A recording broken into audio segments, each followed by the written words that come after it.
Bad is stronger than good. At least that's how most of us see the world. Research shows that bad parents, bad feedback, bad events impact us more strongly than good ones. We spend our time trying to fix the deficits rather than focusing on what is good or right or wonderful about ourselves and others. But what would happen if we shifted that focus? Focusing on what's wrong can leave us feeling smaller, less confident, somehow diminished. In contrast, leaning into what is right to harness our strengths can leave us feeling fuller and more alive. It's about flipping the scorecard, learning to understand and appreciate what is good and unique and right about ourselves, not just what's wrong. And this can give us hope when life hits hard and we feel stuck. So join Matt and I as we explore the science of strengths. We'll explain why focusing on what works isn't just theory, it's a practical way to transform your life. We'll also give you a free tool to explore strengths in your own life and also discuss the value of the Clifton Strengths tool to help you discover what's right in your life. Ready to stop focusing on the negatives and start reflecting on your talents and strengths? Let's dive in.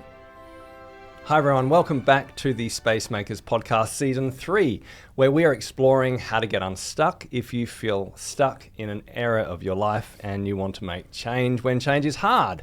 I'm here with my co-host, the one and only Matt Bain, the Yoda of the podcasting world. Welcome. Thanks, Chewy. That's great. You got the height, to be fair. Yeah. Thanks. Not quite the hair, but the height. Yeah. I'm aiming for the hair. Yeah. We are talking about strengths. Mm-hmm. It's very hard to recover from that, isn't it, Matt? Now I'm wishing I'm going with Jar Jar. We are talking about the science of strengths today. And we're exploring what it looks like to focus on what works rather than what doesn't, and how that can help you get unstuck for a better second act. And look, we're inspired by Don Clifton, who did a whole lot of work with the Gallup Institute, and he ended up doing a heap of research based on this one question. And the question was, what would happen if we began by focusing on what is right with people rather than what is wrong?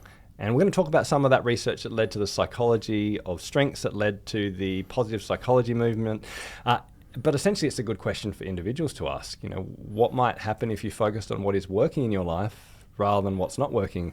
What might happen if you amplified the things that you've done, even if they're irregular, and multiply them rather than kind of try to fix the things that are constantly wrong? And it's just a really nice thing to look at what works rather than what doesn't. And Dan, I believe at the end of the podcast, we're going to offer people some ways that they can actually identify some of their specific strengths and explore them themselves. Yep, perfect. Sounds good. Dan, right now, I'd love you to give me the shift framework. You give me the shifts as well, Matt. We are working through a framework called SHIFT, which is to help you change things when things are tough and you feel stuck.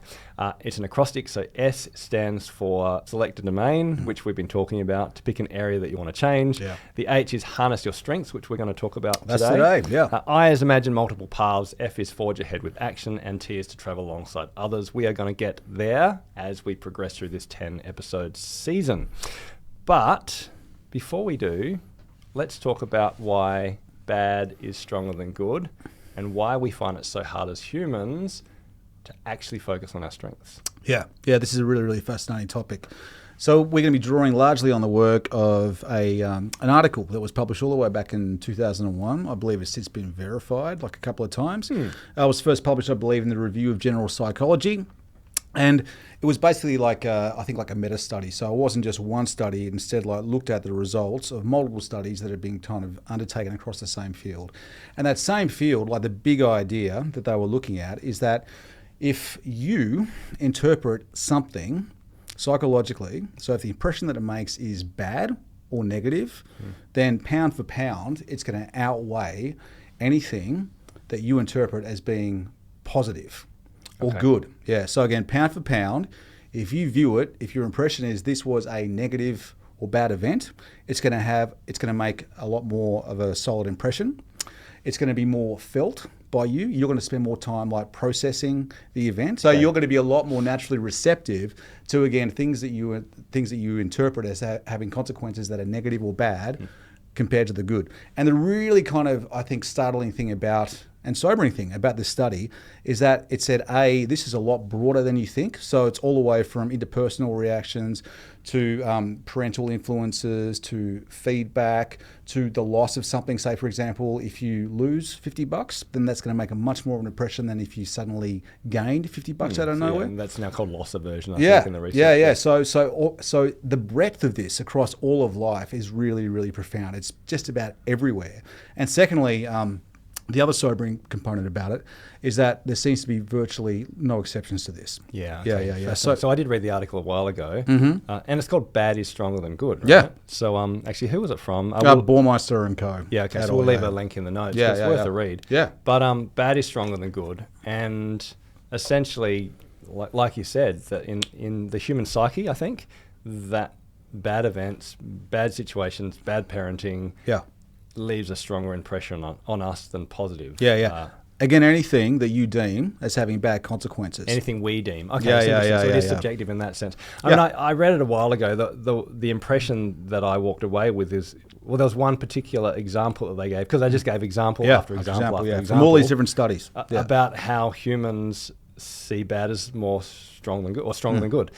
And the one example that I remember was that there's no equivalent example of a negative event, a traumatic event, let's say something that happens like, I don't know, a sexual trauma in childhood, something terrible that happens that can have kind of negative flashbacks and flow-on effects all your life. There's no such positive event. You can't go to Disneyland and then have flashbacks that just make you feel incredibly happy for the next 40 years. You can't win the lottery and for that to occur. Well, that was like the crazy one, right? So at the lottery, they found people's baseline happiness on average returned back to average, or back to baseline 12 months later, right? Yeah. So if I win the lottery, I'm going to feel elated and stoked and so fantastic now. In 12 months' time, I'll be back to pre-win levels of Matt happiness. Yeah, and what's interesting is your happiness levels, if you're depressed to start with, well, then you're 1 year later, you'll likely be just as depressed. If you're a bit of more of a chirpy type, that's right.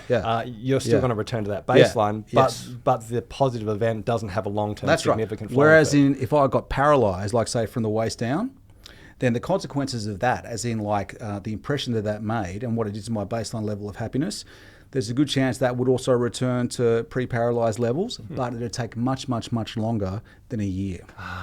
That's interesting, because I had heard the former part.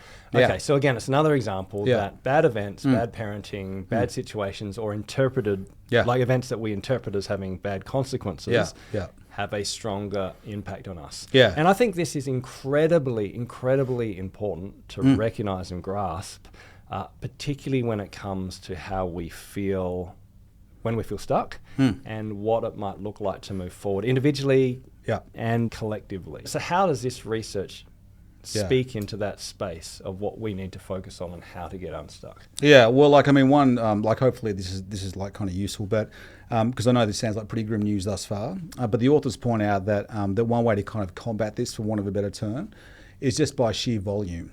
So they say like that, you know, for example, and I'm sure like a heap of people have like heard this before, right? Say in the context of an interpersonal relationship, in terms of like keeping things on the level, you want to at least like 5 pieces, if you like, of good positive feedback for every one negative bad piece of feedback. So soak your world in the positive. Yeah, concentrate on the positives. Because you need to recognise that the negative bias is so strong that you'll naturally feel that more. You need the numbers. Okay, so that would be for parenting, that would be for interpersonal management, it would be for interpersonal relationships. Yeah, and can I just mention, your hair looks great today. Thanks, Matt. And I love your blue eyes and your rugged look.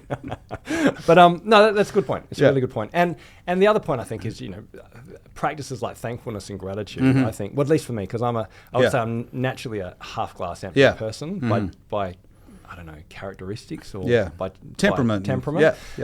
And so I've recognized that bad is stronger than good. And so I need to actively practice looking for what works, practicing thankfulness, trying to actively speak the things that are positive, not just end the day and say, hey, this is, you know, what's been bad in my day, but to actually try to find the opposite. These are practices I've put in place, partly from reading articles like this, recognizing, I don't want to be an Eeyore. I want to be negative all the time, because there's consequences to that type of lifestyle. The Eeyore lifestyle. That's an old example too. No, it's good. No, well done, Tigger. That's great. So I read this article years ago, I think it was given it to me by a mentor, actually. I don't know, maybe I was being overly negative. I don't know why he gave it to me. But I was a physiotherapy manager at the time, and we had this incident reporting management system where every single time we had a complaint, which is really rare actually, we had like 4 or 5 complaints a year across, the entire physio health service in the community. But whenever I got a complaint from a client, I needed to log it onto the EAM system. I need to do a root cause analysis. I need to write a report. I need to talk about how we were going to, mitigate it, etc. So it's basically when a bad event happened, we took it really, really seriously. Yeah. But then I read this article and I'm like, this is funny because I know we get a lot of compliments as well, and we don't do anything with them. And I spoke to the head of the hospital, and they said, oh, we do have a section of this EAM system where you can put a compliment in. We don't really use it. Yeah. And so I'm like, well, let's use it then. And so I put out these little colourful cards in every health centre. They're just little colourful cards that said, tell us what you think. And we just encouraged people to tell us what they thought. It was just a tiny, there was space for like 2 or 3 lines. Yeah. And then we logged those results. Yeah. And so this is 2013. Our team recorded 97 compliments in 6 months, which was 25% of the entire health system's compliments logged, right? Which made us look good. Yeah, but we would read them out. Yeah. And what was fascinating is one staff member said to me after a few months of reading out these positive compliments, as a group, they said, oh, well, look, I kind of get the idea, you feel warm and fuzzy, but what's the point of all this nice feedback? Yeah. And essentially what she was saying is there any value in focusing on what works? Surely there's only value in focusing on what doesn't work in order to fix it. And what's fascinating since then, now that I'm a trained Gallup organisation coach in terms of Clifton strengths, I'm also kind of really into this. I'm convinced of the value of strength and creating a strength-based culture. I would say the opposite is true, that actually the study of weakness and the study of strengths are not equal and opposite. We need to do risk management. We need to study and fix mistakes. But as Marcus Buckingham says from the Gallup Institute, that fixing mistakes won't lead to excellence. The only way to lead to excellence is by looking at what works and copying that. Copy success, amplify success. So if you fix mistakes, you'll stop problems happening, but you won't get excellence unless you focus on strengths. And so, I suppose the point is, what would it look like to collectively become more focused on what works and to amplify it, rather than always talk about what doesn't work? And individually, what would it look like to look at what is working even in a hard situation and amplify that, rather than constantly say, this is broken, how do I fix it? That's interesting, because a point that comes up in the article, which really kind of struck me as well, is that at least in the context of interpersonal, intimate relationships, it's actually more powerful to avoid negative interactions than focus on positive interactions. So that point would be, excellence is great, but in terms of what is going to leave a more profound impression, it is going to be making baseline mistakes. Avoid baseline mistakes. Yeah, that's right. That's right. That's so right. It's both, though, isn't it? Yeah. You don't want to do the dumb things. No, no. You don't want to yell at your partner or just be a complete jerk. No. So that's the risk management part. Yeah. But you're not going to have an amazing relationship if that's all you do. You're just going to mitigate the worst of it, right? So if you want to have an amazing relationship, you're going to need to be sharing compliments, having fun together. Oh yeah. Having beautiful dialogue. Like it's the positive stuff that matters. Yeah. Just like we are, Matt. Like I wonder when it comes to the strengths, and again, like you're the coach, so you have like more of a take on this than me. But I wonder if part of this, because so much of it comes down to, again, how events are interpreted. So whether I take it whether the impression that's made is psychologically good/positive versus, negative and bad, right? So I wonder if with strengths, if I chose to look at some of my weaknesses, if you like, not so much as weaknesses, but almost like necessary flip sides of my strengths, whether that would go a long way. Whether if I view them through that lens, it wouldn't have the same it wouldn't leave the same psychological impression. Does that make sense? Absolutely. When the language we use matters, it really matters. Like the stories we tell ourselves really matters. So if I say this, if I say that something that I struggle with, is a weakness, well, then you're going to interpret that differently than saying actually, well, maybe it's a shadow side of my strengths, or the language that Gallup and Clifton Strengths would use is we need to turn up or turn down the volume of our strengths. So there's an optimal level, but you can get into overdrive, which means you're overusing your strengths, and that's leading to negative consequences. Like I'm strategic, but if I'm too strategic, that can lead to negative consequences in overdrive. And you also have an underdrive where actually I'm neglecting my strength and I could use that more to turn up the volume. And I quite like that language because it's more about saying, okay, well, how do I calibrate my personality to get the best outcomes rather than how do I fix what is inherently broken. And that language, I think, can really shape culture individually and collectively, which is again, one of the benefits of a strength-based culture. So maybe to finish this section, give me a summary. Bad is stronger than good. Why does that matter? Bad is stronger than good, and that matters because unless we're aware of that and we're conscious of that, it's going to be so easy for us to naturally kind of like default to focusing on the bad and negative impressions that we come across, both if that's a critical self-evaluation, but also, again, our just kind of being attuned to what we perceive as other people's negative evaluation of us as well. And again, perhaps on a personal level, I think it's probably good to be aware of that, because if I'm aware of it, I'm going to be more conscious of perhaps being a bit more gentle. I hate that word. A bit more hesitant or cautious about evaluating something as being negative or bad. I should slow myself down on that, because as soon as I label it so, it's going to have, now I know, an outsized effect. No, that makes sense. And probably the third thing I'd say, based on what you suggested, is if you want to be a more positive person and can see the value of projecting positivity into the world, which I think is a good thing, well, then we need to actively surround ourselves or at least focus on positive experiences more so than negative, because you need more positive nudge points to get the same effect bias as those negative ones. I think also, I'm just going to try, and I don't know how to go about this yet, it's going to take some more reflection, but again, it really struck me that if I can manage to turn down unnecessary, like relatively, irrelevant, small, negative / bad events, or my impressions of those, it's going to have also a disproportionate effect on my day-to-day. Sounds perfect. Does that make sense? Sounds good. So Matt, last season you had a great conversation with Ben Crowley, who's the founder and owner of Bulk Nutrients. Yeah, it was really useful. He went into the background story of Bulk, and some of the reasons as to why he felt compelled to start it. And a big one, which I still really relate to, is that people back then and now still pay so much money for supplements. It's just a great way, I think, to get fleeced. Again, people, they value their health, they want to train, they work hard, so they will shell out the money for it at the expense of a whole lot of other causes that money could go to. And so Ben's mission was to make high quality supplements at affordable prices. They cut out the middle person a lot of the time. Yeah, that's right. No shop fronts. They ship direct, and basically they have amazing supplements, vitamins, and other products for your health. What's your favourite product?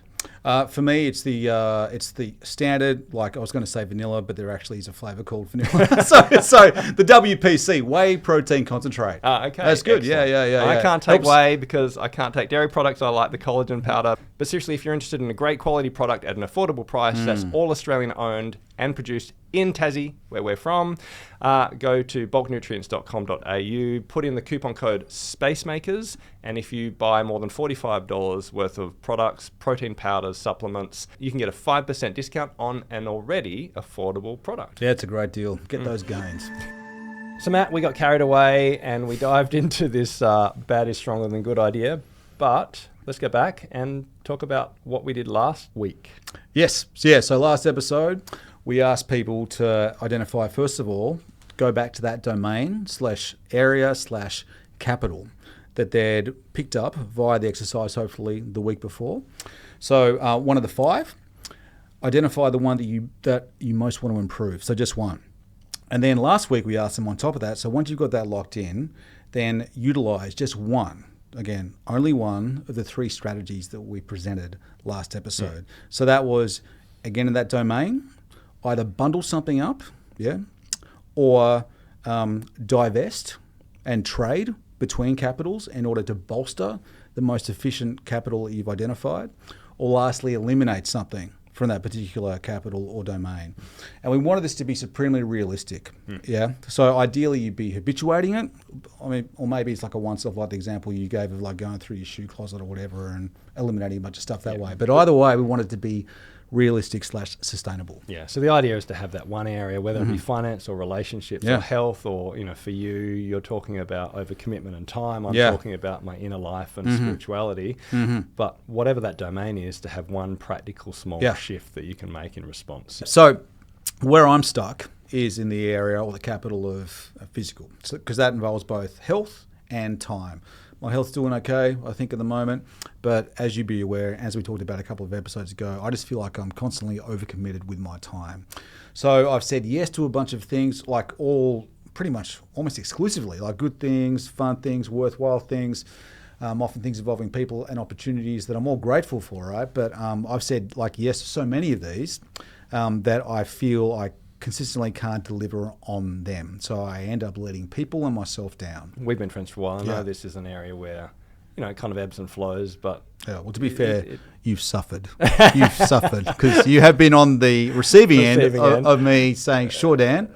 Yeah. And then, I can do sorry, I can't do it, Dan. Yeah. So trying to be a bit more, I suppose, like focused in on what the issues are. The two components that I've identified within that so far is like an internal component and an external component. So the internal component is, again, I don't like disappointing people, and I'm pretty easily enticed by new opportunities, adventures, and fun things, and blah blah blah, and the spontaneity, and it's, you know, like, it's great. I love like the bright, shiny new objects, right? So Matt, the party animal. Yeah, well, something like that. Yeah. Like you know, more severe middle-aged male kind of way. But yeah, sure. So I like all those things, right? Yep. So it's hard to say no. So that's the internal stuff.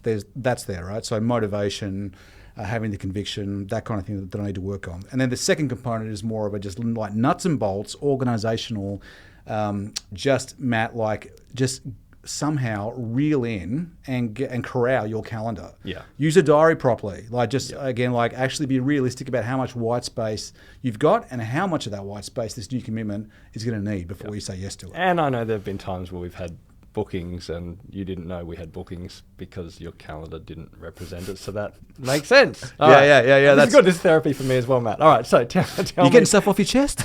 This is feeling fantastic. Right. So, what's one tiny small change you can make based on those ideas? I've been looking right now. I'm just like fortunate enough to have a bit of I suppose like excess financial capital.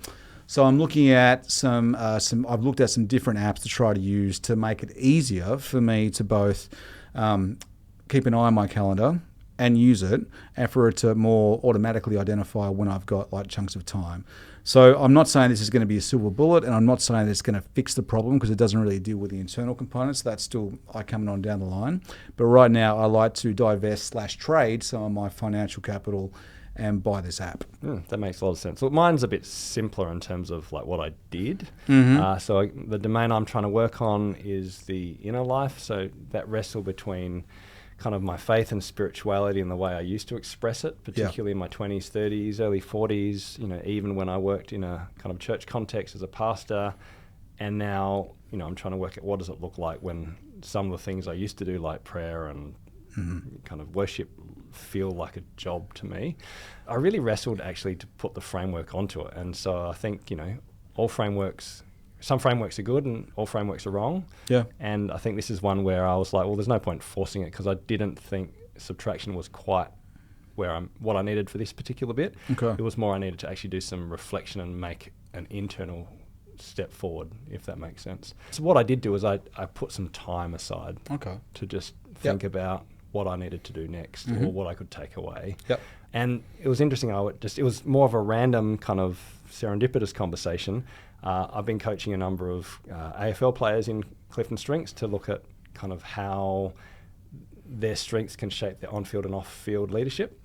And I was chatting with a guy who had been an AFL player, and I talked to them actually a few years ago when they were leaving, and they weren't exercising. And I said, how come you're not exercising? You know, you used to be like an elite athlete. And they just said, I don't know, I can't get motivated. And I said, why don't you go to the gym? And he said, I hate the gym. Right. Anyway, I had a chat with this same person last week, and they're going to the gym 5 times a week. And this is 18 months later, and they go with their wife. every week, you know. And I said, I thought you hated the gym. And they said, oh, actually, I don't hate the gym. I just couldn't get my head around the fact that I used to be paid to go to the gym. I used to be paid to exercise, which, you know, my ears pricked up because that's how I'm feeling. Yeah. I used to be paid to pray, you know what I mean? Yeah. And I said, well, what changed? Because I was curious. And he said, I think I just had to, he didn't say I had to reframe it, but essentially he had to reframe it. And now the motivation is he loves doing something with his wife in terms of a shared kind of experience, loves feeling good, loves winning the day. So it's the same activity, but it's done with a different motivation and a different kind of schema. Yeah. I mean, to be fair, like he's wearing a different kind of hat. He's wearing a different hat. Like completely like different outfit, really. Yeah, but it's the same activity, right? Yeah, to an extent. I mean, he's not doing it to the elite level, but he's still going to the gym. Yes. And so I found that helpful because I feel like it's given me the permission to say, actually, it's okay that I'm not pushing into some areas like, I don't know, prayer and Bible like I used to. It's not that I'm rejecting the value of those things, but I'm just being a bit kind on myself to give me the space to reframe it so that when I dive in a more deep way, it's an expression of the new season rather than the old. I don't know if that makes sense. It does. No, that's quite the moment. That's great. So why don't we now, as is our want, so like we take the time, we encourage the audience to spend some time in silence trying to chew over and reflect on some of these big ideas that we've been discussing so far. And I reckon like now would be a great time to kind of like just stop, pause and think and ask yourself the question, what is like currently right in your situation right now? So even like take that specific domain or capital or area that we've asked people to kind of hone in on. Even in the midst of that, there's going to be something that sometimes works, is okay, doesn't always kind of like fall over. Think about what that is. That'd be useful. Yeah, what's right? I like it. Yeah, what's right?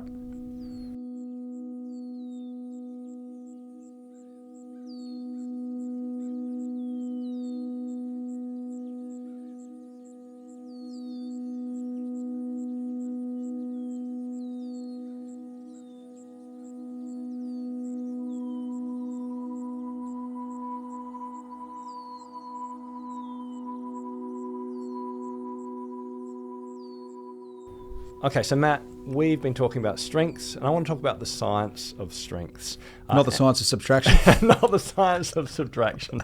We're very science-heavy here. Pseudoscience, right? Just don't tell anyone that. But one of my favourite kind of tools, I suppose, is the Clifton Strengths tool. It used to be called Strength Finder by the Gallup organisation, and it's an online assessment based on like a crazy amount of research that allows you to do an online assessment for 40, 45 minutes and receive the results of what your top 5 or top 34 themes of talent are, or your strengths.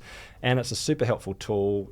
We use it all the time in Spacemakers, and it's just a great tool for individuals to start exploring what they're good at. And firstly, we don't get any kickbacks for this. This isn't like a commission thing. We just like the tool. Just want to, put the commercial thing out there. Not asking you to join our pyramid. Not trying to join our pyramid yet.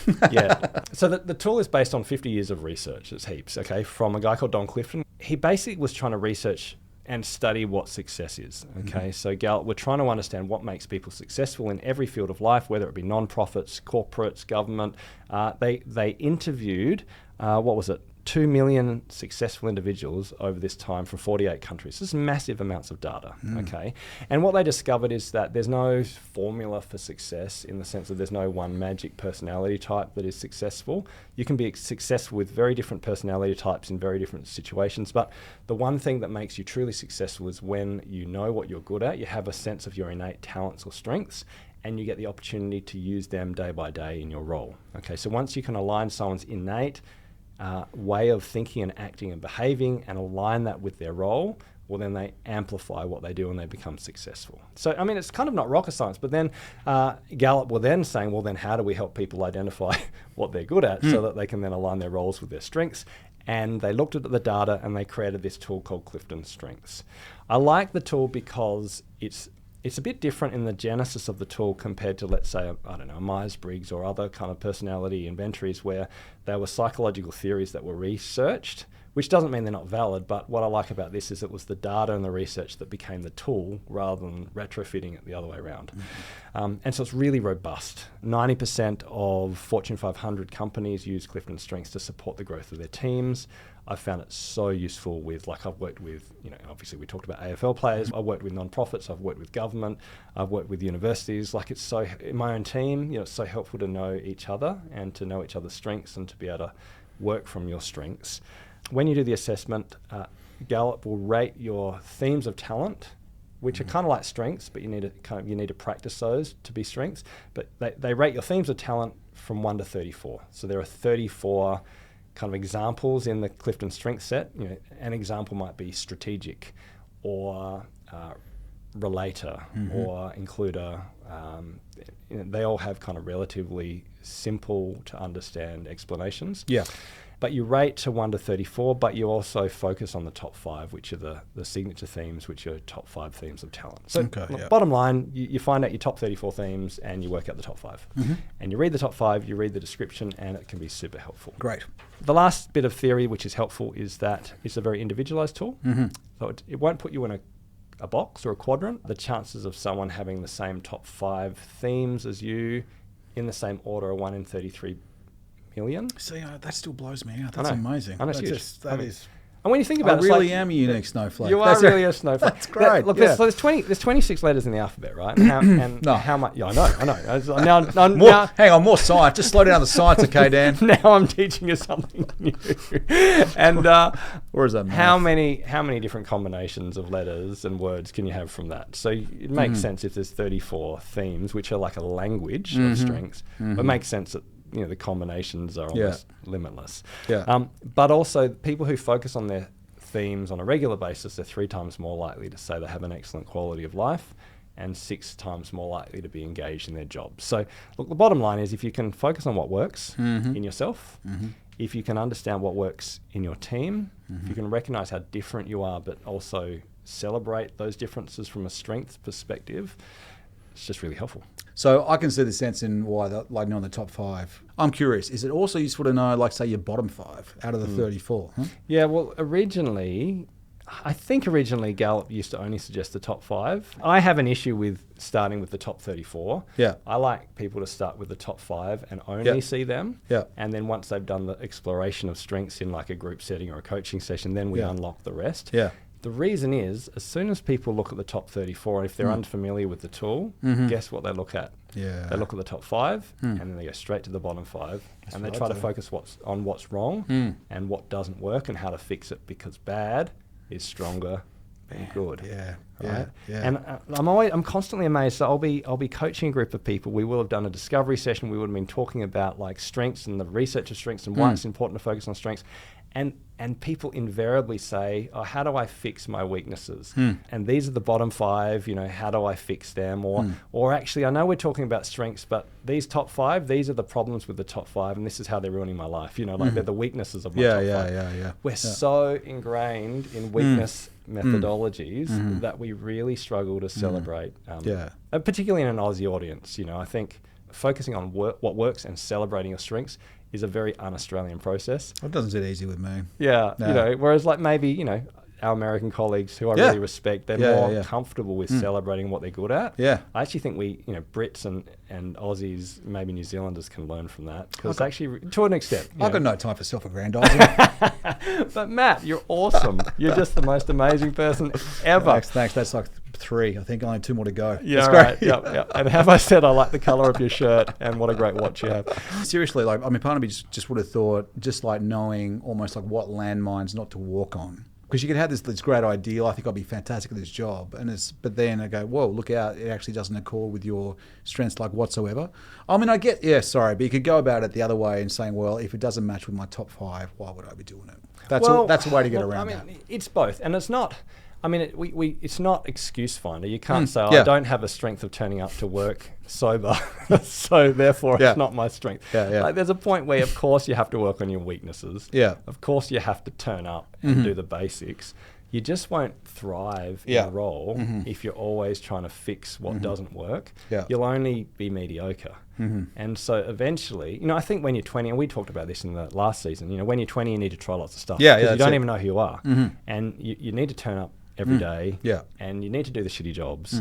And you need to try lots of different things because it's about building character and having a sense of what you're good at. But there comes a point where you'll never thrive unless you actually work out who you are, how you're wired, and yes, to then choose jobs which largely align with those roles. Recognizing that, of course, every job has things that you don't like to do. Of course. And you're paid to do the job. But you don't want that to be the 60% or 70% of your job. If you do that, you'll never really thrive. That's good. Look, how does this help when it comes to feeling stuck? If you're stuck and, maybe you're in debt and you keep focusing on your debt, or maybe your relationship's a bit stuffed and you keep focusing on all those kind of trigger moments or those negative kind of interactions. How does knowing your strengths and focusing on what works help you get unstuck? Yeah, well, I think it makes it gives you like a good sure footing to start off with. So it gives you like a launch pad. I think so. If you've identified your strengths, then it gives you a first step to take in terms of trying to get unstuck.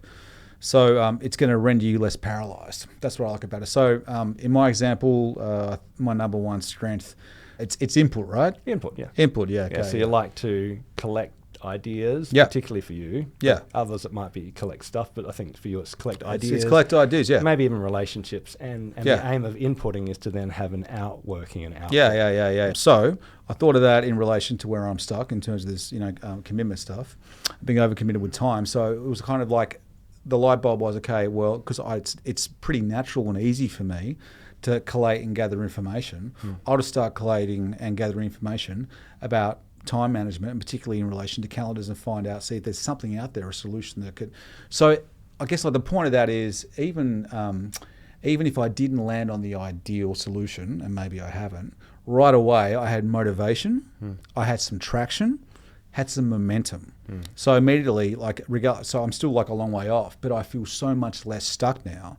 And it was because I kind of launched off a strength. Yeah, and that's the difference. And the way you would approach that is entirely different from me, because I don't have input. Yeah. So when you, and I've seen this in you, when you have a problem, you read lots and you research and you get lots of ideas and you try to find a way forward by thinking through stuff. I'm more likely just to try this and then try that and then try this. And if it makes a mistake, well, then I'll try something else. Yeah. But that's my strength, right? Yes. So it's so helpful to have even that awareness in a team like you and I. Yeah. Okay, well, when Matt needs to solve a problem, this is his modus operandum, this is what I do. But then also to realize there's times where more research is probably not the best strategy, and there's times where just doing stuff and making mistakes isn't the right strategy. So then, the thing I like about the tool is that you start with self-awareness and then you develop yourself, you develop your strengths. Then you move to others' awareness. So you have the awareness of other people's strengths, and then you can synergize how you work together, which is helpful in a partnership. It's helpful in a business or a team. Yeah, it's good. But yeah, it all begins with self-awareness and focusing on what can work. And working, again, I think, particularly in the context of getting unstuck, what's going to be the path of least resistance out? Exactly. That's a great example. All right, so Matt, we've talked a lot about, the theory of strengths, but, at the end of the day, you'll only get unstuck if you can apply it to yourself. And so what we want people to do is essentially start to have a positive frame on their life and to look at what they're good at, not what they're bad at, in a way to help them move forward. We have two different activities that you could do, and we'd like you to choose one of them. There's a free option and a paid option. Yes. So why don't we go with the DIY free option to discover your strengths? Yeah, look, and this is still great, right? Because probably where you don't want to start off is going to say someone like your mum and say, hey, mum, just tell me like what I'm good at, okay? Like that's, that's going to give you some information. I'd like to ask my mum. It'd be interesting to see what she says. I already had it, and you don't really want the answer. Love you, mum. So we've put together a list of 50, right? So 50 strengths in alphabetical order. And so it's really comprehensive. And this is great, again, because I think unless you've got some kind of prompt there, it's just easy to kind of get stuck in a very narrow band of potential strengths. So what we'd be encouraging you to do is download our document, our resource here that has the 50 strengths, spend some time in self-reflection, like looking at it and say like marking off like what you see as the top 5.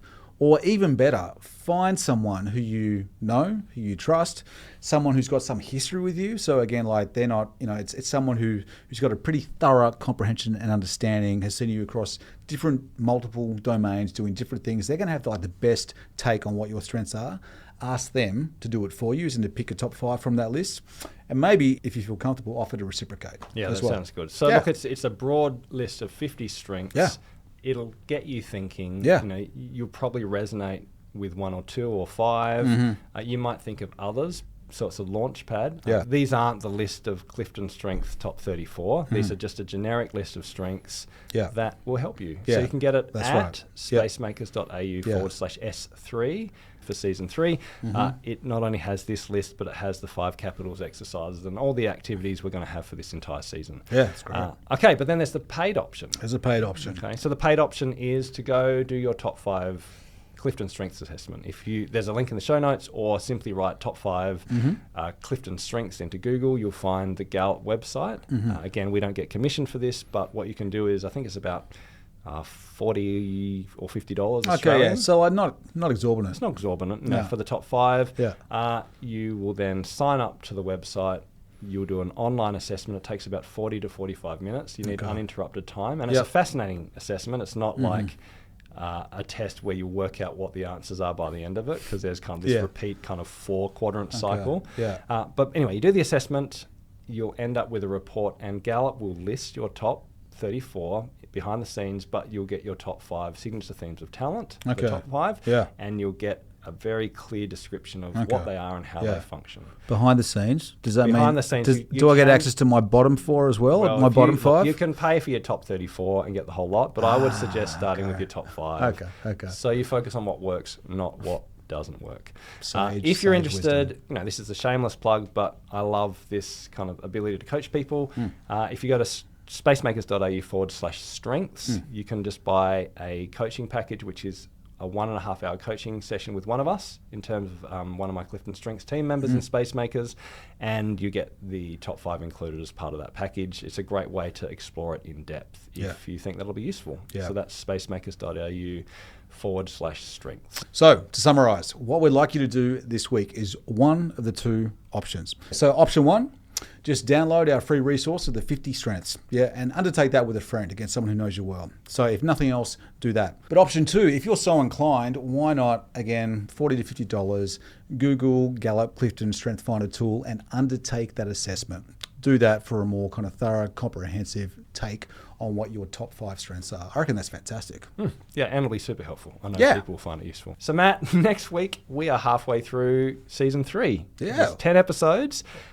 And our promise, or the thing we'd love to see people achieve, is to get unstuck in one domain of their life by creating one meaningful small habit. And so hopefully you've subtracted and reduced a bit of clutter from your life by now. This is the first step of kind of making shifts from your strengths. We're going to have one more strengths conversation next week, and we're going to get practical about how you can actually use your strengths to focus on what works and get unstuck. We're going to look at 3 strategies. We're going to look at the counterintuitive ideas of bending, amplifying, and partnering with others to actually use strengths to get unstuck. Okay, so safe to say we're looking at the science of the strategies of strength. The science of the strategies of the science of strengths. That's right. Here on the science-based Spacemakers podcast. That's great. I came here for the company. I stayed for the science. Okay, but on that very serious note, hopefully this has been useful. Focus on what works this week, not just what doesn't work, and we'll see you next time on the Spacemakers. Until next time, make space. See ya.